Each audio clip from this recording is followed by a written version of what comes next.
Good morning. Welcome to 5 Minutes That'll Change Your Life. I want to look today in the book of 2 Peter at a greeting that Peter gave to the church when he was writing. And in this greeting, we find some truths that we need today. We need to focus on today.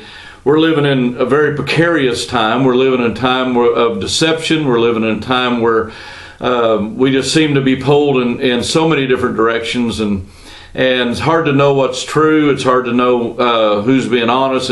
It's hard to know what's right many times. And I just want to focus today on some principles that God has given us.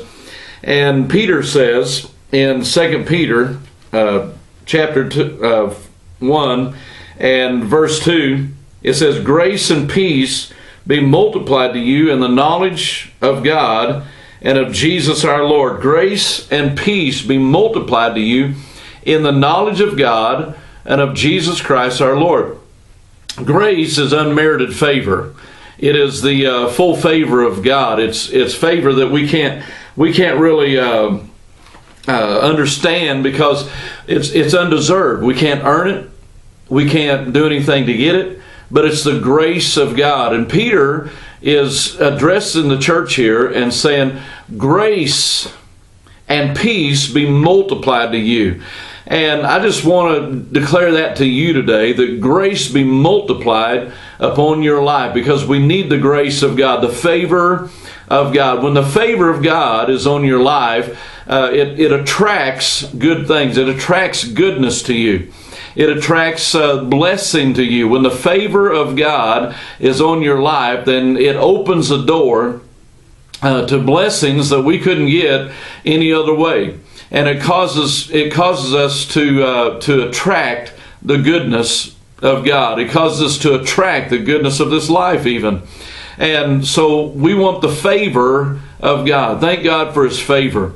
But he said, grace and peace be multiplied to you. Now this word peace has a lot more meaning than just to feel tranquil about something, or to not be upset. Most people don't know what it is to not be upset about something.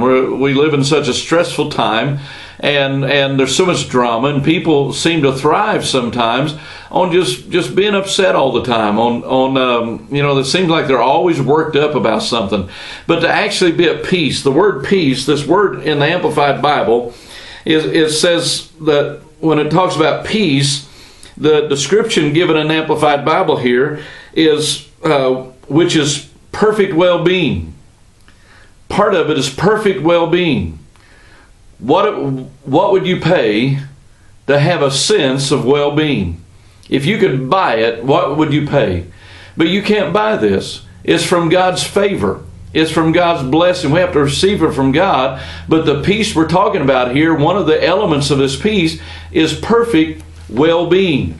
If you're looking to the things of this world to give you well-being, to make you feel like everything's okay, to make you feel like it's going to be good, it's going to be okay, perfect well-being, to feel like everything's okay with you. A lot of people just have this sense all the time that something's wrong. They have a sense that something bad is going to happen.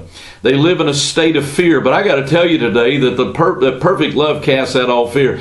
God has not called us to live in a state of fear, but He called us to live in a place of peace. In the book of Colossians, chapter 3 and verse 15, it says, "Let the peace of God rule in your heart." In other words, give the peace of God charge and rule over your life. You don't have to be worked up. You don't have to feel like something is wrong, something bad is going to happen.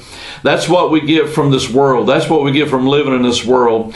But I got to tell you today that the peace of God, one part of the peace of God is to have a sense of well-being. If you're looking to the circumstances of this world to make you have a sense of well-being, you're not going to find it. If you're looking to money, you're not going to find it. If you're looking to people, you're not going to find it. But if you look to the grace of God and release yourself to the grace of God, then a sense of perfect well-being is part of the favor of God, a part of the blessing of God. And I just want to encourage you today to ask God for His grace and His peace on your life. Just to release yourself to a sense of well-being. That it's okay because God is still God. Jesus is my Lord. And I just release myself and give Him charge and rule over my life.